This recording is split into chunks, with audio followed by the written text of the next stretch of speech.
ان میں سے نمبر 1 ایران ہے. اگر ہم چلتے ہیں عرب سے مشرق کی طرف تو ایران ایک اعتبار سے یہ بازی لے گیا ہے پورے عالم اسلام پر. ان کے مذہبی عقائد، ان کی فقہ سے ہمیں جو اختلاف ہے وہ ہے اپنی جگہ پر ہے. آپ کو معلوم ہے میرے بارے میں کسی کو اشتباہ نہیں ہو سکتا اس اعتبار سے. میری جس درجے دشمنی رکھی گئی ہے، جس طرح میرے سر کا جو ہے مطالبہ ہوتا تھا، 2 ہی آدمی تھے پاکستان میں کہ جن کے سر مانگے گئے. ایک کراچی کے وہ شاہ بلیغ الدین صاحب اور ایک نے.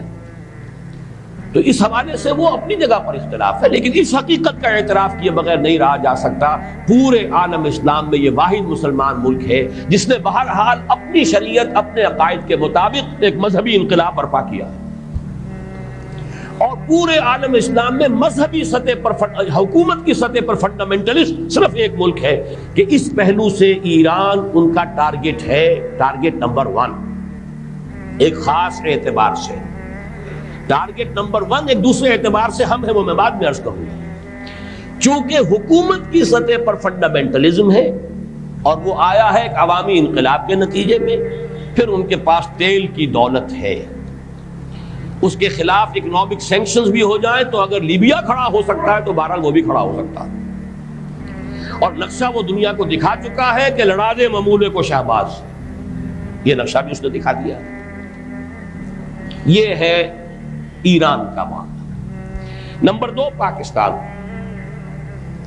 پاکستان 400 برس کی تجدیدی مساعی کا امین ہے، امانت دار ہے. پورے ہندوستان میں مجدد الفسانی رحمت اللہ علیہ، شاہ ولی اللہ دہلوی رحمت اللہ علیہ، سید احمد بریلوی رحمت اللہ علیہ اور ان کا جہاد، پھر اس 20ویں صدی عیسوی میں یا 14ویں صدی ہجری میں علامہ اقبال جیسا مفکر، مولانا مودودی جیسا مصنف، مولانا الیاس جیسا مبلغ، شیخ الہند جیسا مجاہد حریت، پورے عالم اسلام میں ان کا پیرلل کوئی موجود نہیں. یہ 400 سال کی تاریخ ہے، اس کی امانت اور اس کے نتیجے میں یہاں کے مڈل کلاس میں فنڈامنٹلزم کا ایک نیوکلیس ہے. اگرچہ حکومت کی سطح پر کوئی پیش رفت نہیں ہو سکی آج تک، بلکہ اب تو پسپائی ہو رہی ہے، اب پیچھے ہٹ رہے ہیں.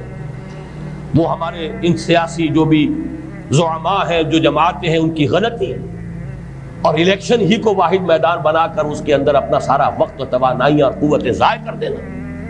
یہ ہے در حقیقت جس کا کہ یہ صدا مل رہی ہے کہ اس اعتبار سے تو پسپائی کی طرف ہے معاملہ، کسی پیش رفت کی طرف نہیں ہے. لیکن باہر والے تو دیکھتے ہیں نا کہ اندر کیا کچھ مواد موجود ہے.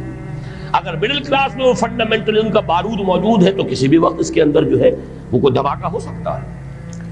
دوسری بات جو ان کے لیے ایک اعتبار سے ٹارگٹ نمبر 1 ہمیں بنا رہی ہے وہ ہمارا ایٹمک نو ہاؤ ہے.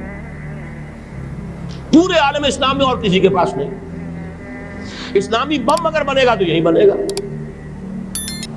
یہ ہے مختلف اسباب جس کے بنا پر ایران اور پاکستان کو آپ بریکٹ کر لیجئے. یہ اس نیو ورلڈ آرڈر کا جو ٹارگٹ نمبر 1 ہے، ایک اعتبار سے ایران ہے، ایک اعتبار سے پاکستان.